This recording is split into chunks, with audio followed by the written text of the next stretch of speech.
अहंकार शोर नहीं करता, वह ढोलन गाड़े बजाकर प्रवेश नहीं करता, वह बहुत चुपचाप, बहुत सूक्ष्म ढंग से आपके भीतर घर बनाता है, जैसे कोई अदृश्य बेल धीरे धीरे दीवार पर चढ़ती है और आपको पता भी नहीं चलता कि कब उसने पूरी दीवार को ढक लिया। अहंकार का स्वभाव ही ऐसा है कि वह खुद को कभी अहंकार कहकर प्रस्तुत नहीं करता, वह हमेशा किसी अच्छे नाम से आता है। स्वाभिमान, पहचान, उपलब्धि, महत्व, अधिकार, सही होना। और इन्हीं सुंदर शब्दों की आड़ में वह आपको बांधना शुरू कर देता है। आप सोचते हैं कि आप स्वतंत्र हैं, कि आप अपने निर्णय स्वयं ले रहे हैं, कि आप अपने जीवन के स्वामी हैं, लेकिन भीतर एक अदृश्य केंद्र बैठा है जो हर बात को मैं के तराजू पर तौलता है। हर घटना के साथ एक आवाज उठती है, मेरे साथ ऐसा क्यों, मुझे क्यों नहीं, मुझे क्या मिला, मेरी इज्जत, मेरी छवि। यही आवाज अहंकार की है और यह इतना चुपचाप काम करता है कि आप उसे अपनी ही आवाज समझ लेते हैं। यही उसकी सबसे बड़ी चाल है। अहंकार आपको बांधता कैसे है? सबसे पहले वह आपको एक कहानी देता है। आप कौन हैं? आपकी पहचान क्या है? आपका अतीत क्या है? आपकी उपलब्धियां क्या हैं? धीरे धीरे आप उस कहानी से चिपक जाते हैं। आप कहते हैं, मैं ऐसा हूं, मैं वैसा नहीं हूं, मैंने यह किया है, मैं इस परिवार से हूं, मैं इस पद पर हूं। यह सब तथ्य हो सकते हैं, लेकिन जब ये आपकी पहचान बन जाते हैं तब बंधन शुरू होता है, क्योंकि फिर हर क्षण आपको उस पहचान को बचाना पड़ता है। कोई आपकी आलोचना करे तो भीतर आग लगती है, कोई आपकी तारीफ करे तो भीतर फूल खिलते हैं। आप दूसरों की राय के गुलाम हो जाते हैं। अहंकार की रस्सी दिखाई नहीं देती, पर वह बहुत मजबूत होती है। वह आपकी खुशी को बाहरी प्रतिक्रियाओं से बांध देता है। आप तब तक खुश हैं जब तक लोग आपको सराहते हैं, जब तक आपकी छवि सुरक्षित है, जब तक आपकी बात मानी जा रही है। जैसे ही कोई असहमति आती है, आप भीतर से हिल जाते हैं। यह हिलना दर्शाता है कि कहीं न कहीं कोई मैं बैठा है जो असुरक्षित है। अहंकार का दूसरा बंधन तुलना है। वह आपको सिखाता है कि आप दूसरों से अलग हैं और अलग होना ही विशेष होना है। आप अपने पड़ोसी से, सहकर्मी से, मित्र से, यहाँ तक कि अपने भाई बहन से तुलना करते हैं। किसके पास अधिक है, किसे अधिक सम्मान मिला, किसकी बात अधिक सुनी गई। यह तुलना आपको कभी संतुष्ट नहीं होने देती। यदि आप आगे हैं तो भी डर रहता है कि कहीं पीछे न रह जाए, और यदि पीछे हैं तो जलन रहती है। दोनों ही स्थितियों में शांति खो जाती है। अहंकार का तीसरा बंधन है सही होने की जिद। वह चाहता है कि आप हर बहस में विजयी हों, हर चर्चा में अंतिम शब्द आपका हो। आप सुनने की क्षमता खो देते हैं, क्योंकि सुनना मतलब अपने मैं को थोड़ी देर के लिए पीछे रखना। लेकिन अहंकार यह नहीं चाहता। वह हर संवाद को युद्ध बना देता है। धीरे धीरे रिश्ते तनावपूर्ण हो जाते हैं। आप सोचते हैं कि आप अपनी बात रख रहे हैं, पर असल में आप अपने अहंकार की रक्षा कर रहे होते हैं। चौथा बंधन है नियंत्रण। अहंकार को नियंत्रण पसंद है। वह चाहता है कि चीजें आपकी इच्छा के अनुसार हों। यदि लोग आपकी उम्मीद के अनुसार व्यवहार न करें तो भीतर खिन्नता, क्रोध, निराशा पैदा होती है।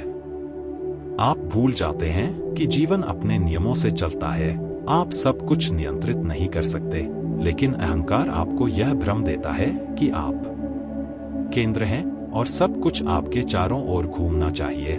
जब यह नहीं होता तो पीड़ा होती है। यह पीड़ा ही बंधन का प्रमाण है। पांचवा बंधन है पहचान से जुड़ी संवेदनशीलता। यदि कोई आपकी भूमिका पर प्रश्न उठाए, आप एक अच्छे पिता हैं या नहीं, एक अच्छे शिक्षक हैं या नहीं, एक सफल व्यक्ति हैं या नहीं, तो भीतर चोट लगती है, क्योंकि आपकी पहचान उन भूमिकाओं से जुड़ी हुई है। आप भूमिका को स्वयं समझ बैठे हैं, जबकि भूमिकाएं आती जाती हैं। बच्चा बड़ा हो जाता है, नौकरी बदल जाती है, शरीर बूढ़ा हो जाता है। यदि आपकी पहचान इन अस्थायी चीजों से जुड़ी है तो हर बदलाव के साथ आप हिलेंगे। अहंकार का बंधन यही है। वह अस्थायी को स्थायी मानने पर मजबूर करता है। वह आपको यह भूलने देता है कि आप भूमिकाओं से पहले भी थे और भूमिकाओं के बाद भी रहेंगे। अहंकार बहुत सूक्ष्म तरीके से आध्यात्मिक मार्ग पर भी प्रवेश कर जाता है। आप ध्यान करने लगते हैं, ज्ञान की बातें करने लगते हैं और भीतर एक नया मैं खड़ा हो जाता है। मैं जागरूक हूँ, मैं दूसरों से अधिक समझदार हूँ, मैंने सत्य को जान लिया। यह आध्यात्मिक अहंकार और भी खतरनाक है क्योंकि वह धर्म का वस्त्र पहन लेता है। अब आप अपनी विनम्रता पर भी गर्व करने लगते हैं। यह बंधन और गहरा हो जाता है। अहंकार की सबसे बड़ी चाल यह है कि वह स्वयं को आवश्यक बताता है। वह कहता है, यदि मैं न रहूं तो तुम कमजोर हो जाओगे, लोग तुम्हें कुचल देंगे, इसलिए आप उसे पकड़े रहते हैं। लेकिन ध्यान से देखें तो पाएंगे कि जिन क्षणों में आप सबसे अधिक शांत और प्रसन्न थे, उन क्षणों में मैं बहुत हल्का था। जब आप किसी सुंदर दृश्य को देख रहे थे और कुछ क्षण के लिए खुद को भूल गए थे, जब आप संगीत में डूब गए थे, जब आप प्रेम में थे और समय का पता नहीं चला, उन क्षणों में अहंकार अनुपस्थित था और वही क्षण सबसे जीवंत थे। इसका अर्थ है कि अहंकार के बिना आप समाप्त नहीं होते, बल्कि और अधिक प्रकट होते हैं। तो फिर वह आपको बांधता कैसे है? वह भय के माध्यम से बांधता है। अस्वीकृति का भय, असफलता का भय, महत्वहीन हो जाने का भय। वह कहता है, अपनी छवि बचाओ वरना तुम कुछ नहीं रहोगे, और आप उस छवि की रक्षा में पूरी ऊर्जा लगा देते हैं। धीरे धीरे आप स्वयं से दूर हो जाते हैं। आप अभिनय करने लगते हैं।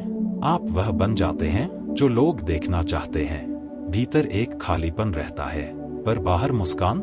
यह दोहरा जीवन थका देता है।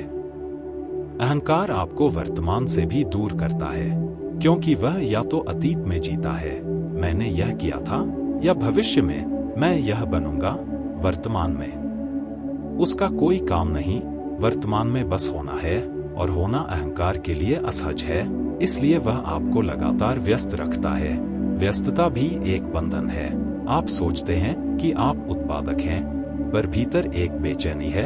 यदि एक दिन कुछ न करें तो असुरक्षा महसूस होती है।